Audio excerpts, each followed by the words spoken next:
is where um, the verses they live under today, even though they try to fool you with these down here, because they won't tell you about this little thing, little problem that they got in the Quran, which you can read in English. It's called the doctrine of abrogation. They won't tell you that when they convert someone over to Islam, they give it to them a little bit at a time, progressive revelation. Over time, they keep changing their message, like Muhammad did, because he's the perfect example. They say, come in, we'll take care of you. They recruit most of their people out of prison. They go into poor neighborhoods, or they go into people that don't have parents, or wives that don't have husbands, things like that. And they recruit and say, we're going to take care of you. Come into our family, we'll take care of you. And then over time, they progressively start to reveal everything else. But it's like the Roach Motel. Once you get in, you can't come out. Punishable by death. And if we in here in America facilitate this, we're basically telling them here in free America, we'll allow you to do whatever you want, but we're not going to help you if you try to get out of it. Because we don't want to offend anybody. So no one dare leaves.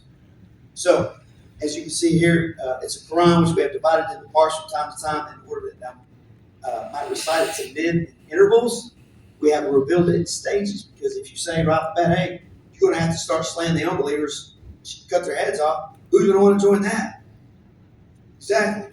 So they get you in and then take care from there. So what happens when Muhammad went from Mecca to Medina, there's this thing called abrogation. It's in the Quran. This is the basis for it. So in other words, they changed his message. So anything in the Quran that was written before or first, if there's anything written after that in a timeline that deals with the same issue, it overrides or takes authority over the one before it. So let there be no compulsory religion was overridden by the one I just read off to you. And right here is the proof in the Quran. When we substitute one revelation for another,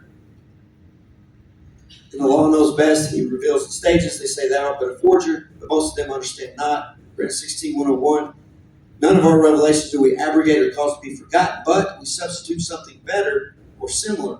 Knowest thou not that Allah had power over all things? Let me give you an example of what I'm talking about. So here's your verses, Medina verses. So, let there be no compulsory religion. Gets to Medina, he's still piping this stuff up. However, for this thing to work, it's covered up by Quran 3. Whoever seeks a religion other than Islam will never have it accepted of him, and he will be of those who have truly failed in the hereafter. See the progressive revelation.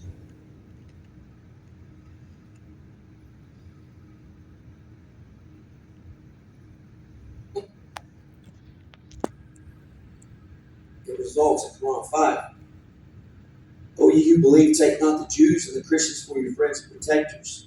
They are but friends and protectors to each other, and he amongst you that turns to them for friendship is of them. Verily, Allah guideth not the unjust. They can take them as long as they're deceiving them to promote Islam. So whoever seeks religion other than Islam will never have it accepted of him, and he will be of those who have truly failed in the hereafter. Results in Quran 9:5. Then when the sacred months have passed, and kill the mushrikeen wherever you find them, capture them and besiege them, and prepare for them each and every ambush. But if they repent and perform salat and give zakat, then leave their way free. Oh, that's not too bad. I can deal with that. Maybe I'll just do what they want me to do, right? A lot of them say, well, no, you got it all wrong, John. This means they were in defense. That's why we act out of violence. That's a lie, too. You see, if you know Islam, you know exactly what they're talking about. If you know that the tafsir legally defines every verse in the Quran, then you know exactly what they're committed to do. Let me give you this example. This is Quran 9:5. Broken down in the tafsir, verse by verse, part of the verse. Then fight the mushrikeen wherever you find them. What does that mean? Here in the tafsir, then fight the mushrikeen wherever you find them means on the earth in general. Not a defense, on the earth in general, everywhere they go. And then it goes on and breaks down the rest of the verse. And capture them. What does that mean according to the tafsir? And capture them? Executing some and keeping some as prisoners. And then it goes on to finish defining the rest of it.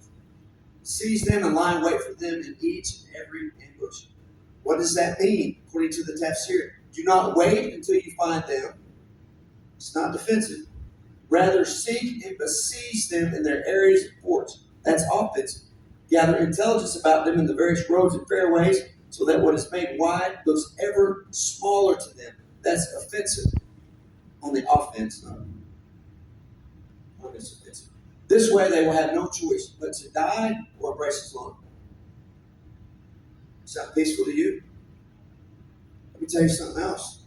The entire Muslim world, this is how they break the rest of the non-Muslim world. They break it down into two houses. Called the Dar al-Islam, which is the house of peace, and the Dar al-Harb, which is the house of war. That's what they mean. So again, when they say things, you got to look at it through the lens of Allah's divine law, the Sharia, not your Western Christian eye. Because when we hear peace, we're like, oh great, I'm all for peace. Let's just love each other and everything will be fine. You got to know what they mean by peace. See, according to them, the house of peace cannot be achieved throughout the world until the whole world submits to Islam and is governed by Allah's divine law.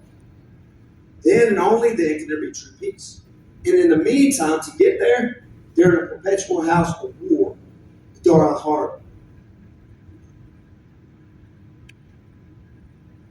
So in other words, they've got doctrine, strategy, and written plans to operationalize that doctrine.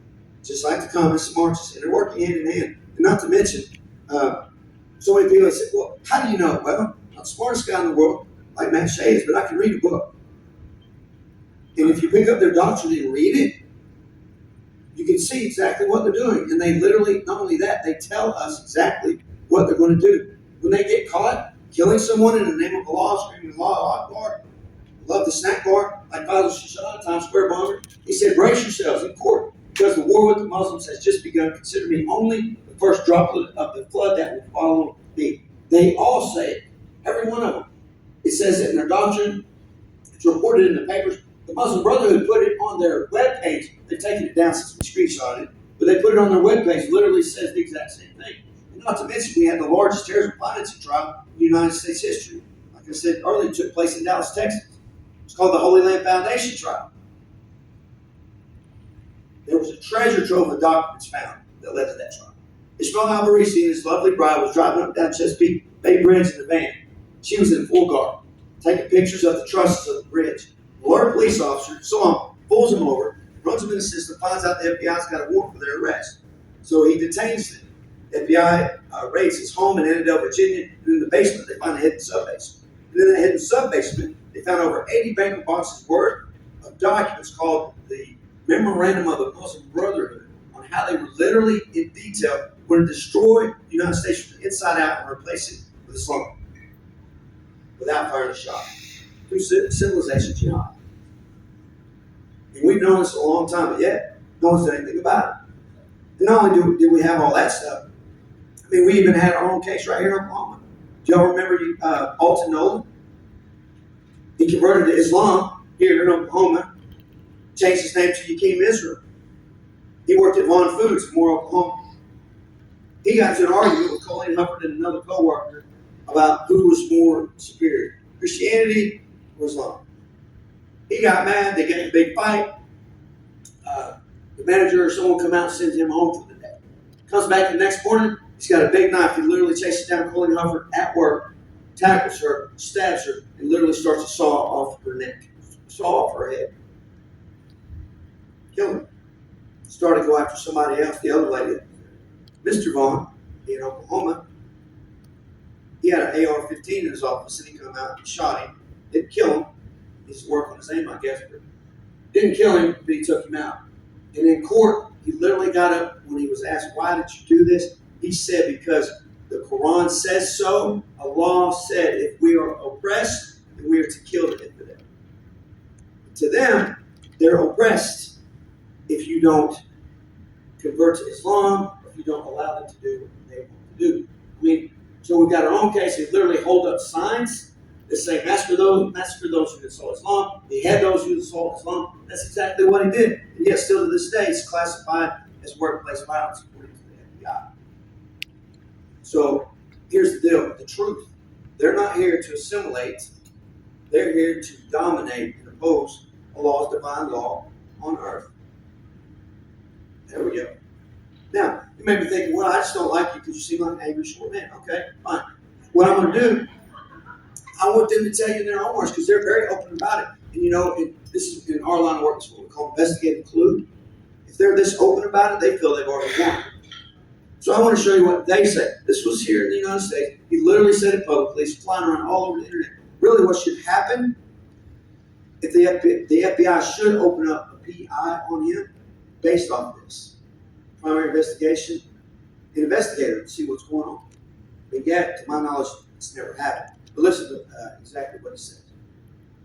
We don't say that Islam is here to live, to coexist with lots of different religions and all of us can just hold hands and be friends. This religion was sent to dominate the world. It was sent to be superior, to extinguish the light of every other religion and to be superior to it. But we're not shy to say it. We don't find that to be something that we should be shy to say. That this religion has been sent to dominate, to wipe out, to take out every other religion, to eclipse it, to be superior to it, to have the people leave every religion and to accept it.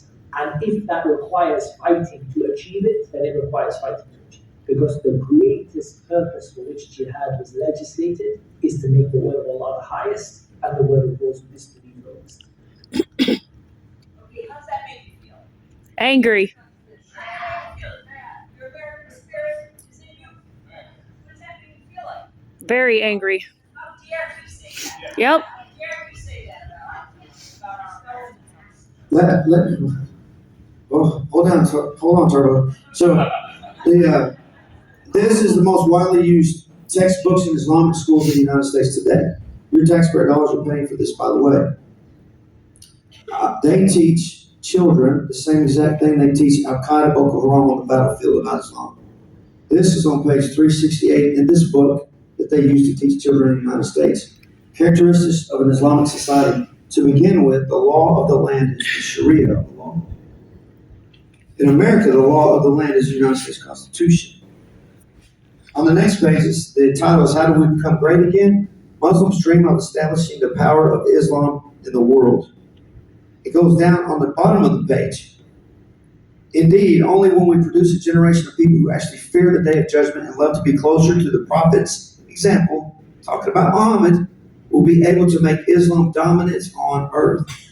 And in the same exact book, they say that Islam is not a religion, it's a complete way of life, and it is governed by Sharia law. The law is divine law, period.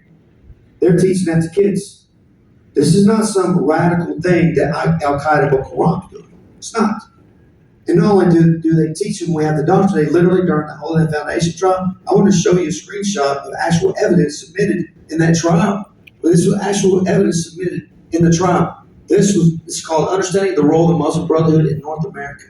The process of civilization, or the process of settlement is a civilization jihadist process. You know what that means? They shave their sooty beards, they drop the clothes, they put on suits and ties, they're very charismatic, they're very clean cut, they have lots of money and leverage, and they go in, they're the nicest people in the room, and they will convince you that people that are speaking the truth about Islam are hateful Islamophobic racist bigots, and that you need to help them stop those from speaking the truth.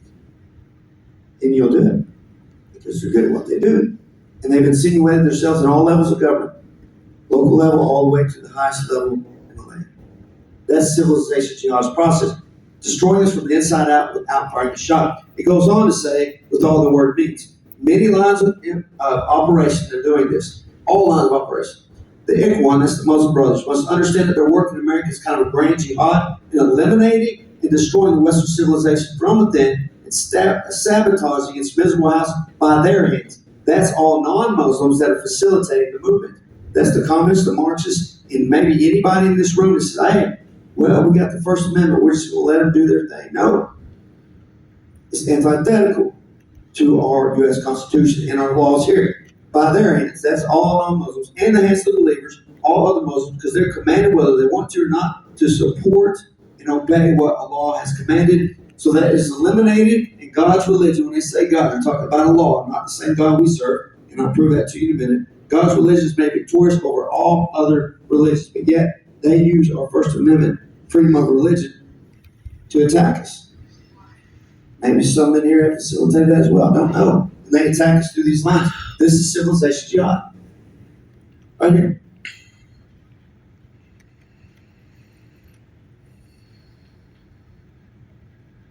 This is the Muslim Brotherhood's creed. Allah is our goal. The messenger is our guide. The Quran is our law. Jihad is our way. Martyrdom in the way of Allah is our inspiration. They're all taught the exact same thing. Here's another document that was submitted as evidence in the U.S. Versus Holy Land Foundation trial, the largest terrorism financing trial in United States history, which took place from 2004 to 2008, just north of Dallas, Texas. There were 106 or 108 convictions adjudicated out of that. 2008, they stopped convicting or stopped trying all these folks on the unindicted co-conspirators list. You may ask why they do that.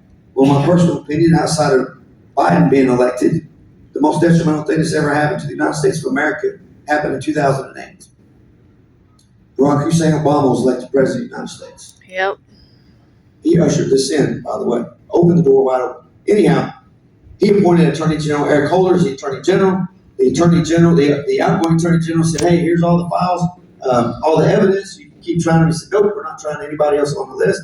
So what did they do? Karen, Nate, this, and a couple others. They petitioned the courts to have their names taken off the unindicted co-conspirators list. And the courts and the federal judge in the case of Jorge Solis said, nope. There's more than enough evidence to show that you are in fact linked to Hamas and the Muslim Brotherhood. And I want to point one out to you. You'll probably know this name. Council on American Islamic Relations. Still, all these are freely operating in Oklahoma, by the way. All of them, plus some offshoots. CARE, it's called itself a civil rights organization. They're not at all. Evidence clearly shows that they are Hamas tied to the Muslim Brotherhood. So, by the way, they host Muslim Day at the Capitol every year, your state capitol.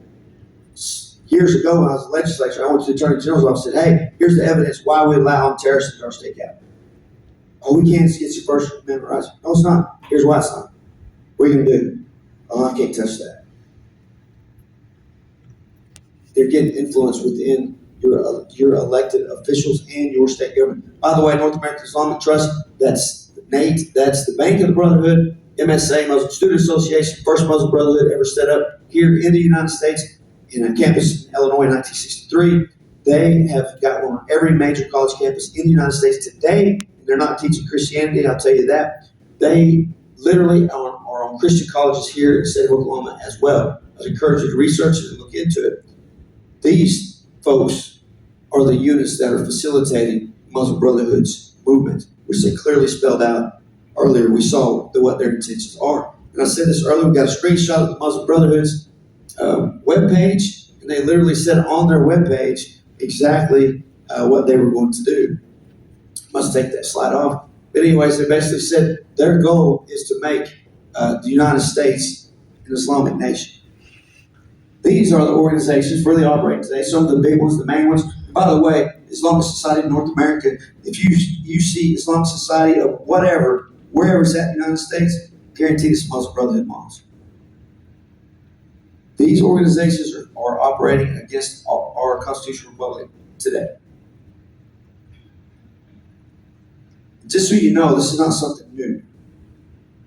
We found this. This lady said this in 1989 on C-SPAN. I want you to watch what she says. And while our objective, our final objective, is not just to become part of the system that we experience now and that we see, our objective, our final objective, is to create our own Islamic systems, and not only create Islamic systems for Muslims, but to look at all the other people who are sharing this country with us. And in that long-range process of making America Muslim, all of America Muslim, then we have to have some actual short-range goals. We have. And they do, they did, and they've executed and still executing it today with impunity. Nobody is standing up and saying anything or doing anything about it. The ones that are, like us, we're getting beat up on. This is what you call civilization jihad. Which, by the way, civilization jihad always sets it up for the violent jihad that's coming. Once they get the numbers, you're going to see some violence. By that time, it's going to be too late. You better stand up and do something today. You're going to think, well, we're good in Oklahoma. No, you're not. You know how I know? Because they told us. Recent. I don't know if y'all pay attention to by a lady by the name of Amy Mack. She does fantastic investigative reporting. She's with RAIR Foundation, R-A-I-R. It was a kind of a spoof or a play on CARE, C-A-I-R. Anyway, she's a fantastic, dynamic lady. Does some fantastic fact-based reporting. She just did one in Oklahoma and exposed CARE's quiet revolution to conquer Oklahoma. The three-pronged plot to dilute conservative power revealed. There's a video about it. She wrote a fantastic article about it. Basically, I summarized it up right here. This is what they said they intend to do. Use subversive tactics to transform Oklahoma by deploying a deliberate, multi-pronged campaign.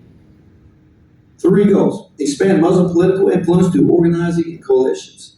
That's what the communists and Marxists as well. And getting them into office, which they've already done in the state of Oklahoma. She's not there now, but she was. She was a non-binary Muslim, which... Anyways. 2, enforce social justice norms via education and redefinition of community. 3, reduce traditional conservative power through legal and political pressure. Why would they go after conservative power? Because the conservatives are still standing on who we are as a nation. Christian nation. They're doing it on other states too. Here's another example. Virginia, they're in big time trouble. They just elected their lieutenant governor, Sharia compliant Muslim. She swore in on the Quran, by the way. Wow. And not only that, if you start to put the dots together, she was sworn in the Quran. Their governor is a full-blown communist, card-carrying communist, by the way. They literally, the first of the year, when they had their Virginia state session, their state legislature, they filed a bill that literally made Islamophobia a hate crime and a felony. This is the bill. I pulled it up. And this is how they defined it. By the way, if you get charged and convicted of this, it's a hate crime felony. Assault battery. You lose all voting rights. You lose all gun rights. They literally take everything away from you. So with that in mind, let's look at how they defined Islamophobia. Islamophobia means malicious prejudice or hatred directed towards Islam or Muslims. This definition applies regardless of whether the victim is actually a practitioner of Islam, provided that the perpetrator targeted such victim based on perceived adherence to such faith. The truth that I'm speaking to you today in Virginia, if that got signed into law, which is still sitting on general order, by the way, it made it out of committee. It's set on general order. If they stick it through late at night this year, the governor will sign it. If that was signed into law here in Oklahoma, and I'm here in this church telling you these things, 100% truth, I could be charged under this law. You know what this does? 2 things. It takes away your First Amendment rights. And 2, it codifies into state law. Codifies into state law the Islamic law of slander, which is defined as anything you say or do that a Muslim would dislike, and is punishable by death.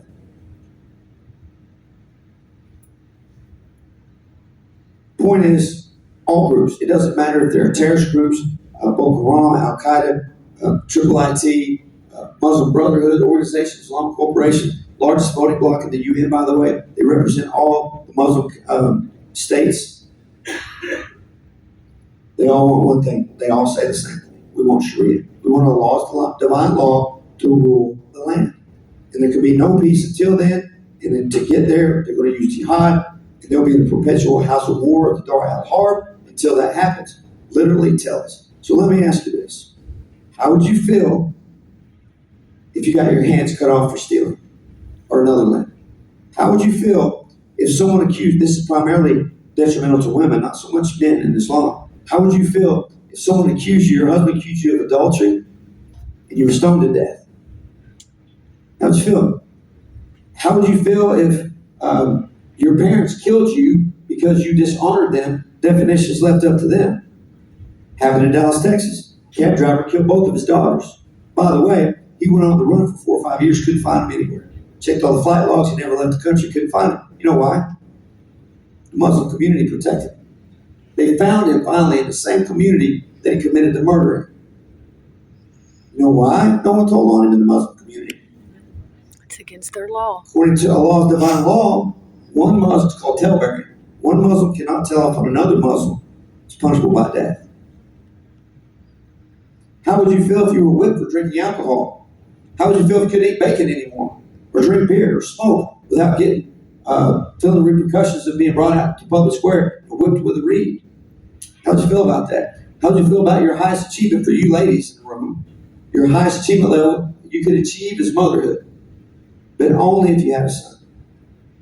That's Islam. How about you must be completely covered and conceal your identity if you go outside. And if you get raped by a Muslim male, you have some skin showing, it's your fault. They'll kill the one that was raped. How would you feel about that? How about Muhammad, the perfect Muslim? He said that hell is full of women. How would you feel about that? Islam says that women are dumb. They're not as intelligent as men are. And in Islam, women, you're only worth half of what a man is worth in a Sharia court, at best.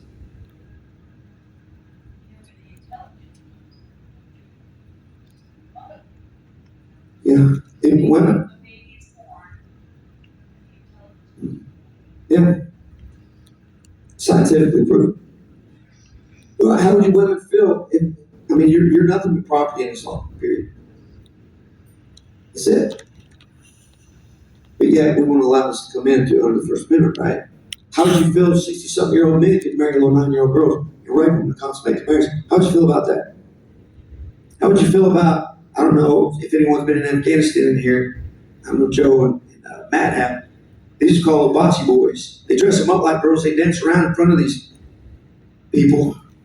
It's just They bet on them. Whoever wins gets to take them and do whatever they will with them. That's not homosexuality in Islam, because they didn't love in their heart. They considered property and sex toys. By the way, there's a thing called female genital mutilation. They clip the clitoris of the females. You know why? They don't want them to have pleasure. They're only for having babies in their property. Little boys are for pleasure. How would you feel if you took a trip to Cancun? You get to sit here in this car while your husband and the male kids get to go swimming and do whatever they want. And if you disagree or speak out about it, according to Islam, get to beat you, put you back into submission. How would you feel about that? Because this is life under Sharia law. And yet, we seem to be okay with it here in the United States. So I'm telling you, if you want to know what we're dealing with, you got to know the source of it. If you know who Muhammad was, what he did, who he said. What he said and what he did, you know why Muslims do what they do. And you know what they're commanded to do if you know Sharia law written in English, which you can buy online, by the way, or you can go to a mosque and buy it. If you do, I suggest you use cash. The point is, Islam's goal is to dominate and impose Allah's divine law on earth, and the vehicle to get to there is jihad. As politicians say, we'll start to land this plane. What is jihad? Well, if you watch certain commercials, they say, well, my jihad is if I want to wear Reeboks or Nikes today. That's an outright lie. It's information warfare to deceive you to think, well, it's a religion of peace. That's their personal struggle, their jihad. That's an outright lie. How do I know? Because I can read the book. And Allah's divine law legally defines what jihad is. And this is how it defines it. This is a screenshot, by the way. Legally defines it as war against all non-Muslims. It's etymologically derived from the word mujahada. I'll get this thing here. Jihad means to wage war against non-Muslims, etymologically derived from the word mujahada, signifying warfare to establish the religion, which is Allah's divine law. It's literally in Allah's divine law. And they teach the same thing in Allah's divine law as they're teaching kids. They teach it to soldiers on the battlefield, as well as kids in the classroom in schools here in the United States of America, the most widely used textbooks in Islamic schools in America. This is on page 173. If anyone dies in jihad, they automatically will go to paradise. Only guaranteed way to paradise, by the way, according to Islam. The other way, you got a good jinn and a bad jinn. Good jinns keep in check all your good deeds. The bad jinns keep in check all your bad deeds. If your good deeds outweigh your bad deeds, then you might make it to a certain level of paradise. But no one knows how many good deeds or bad deeds you got except these two little gems. So there's no guaranteed way. The only guaranteed way is to jihad, martyr themselves in the way of Allah. Then they and their immediate family members get to go to paradise. Maybe that's why they do things like this publicly in the United States.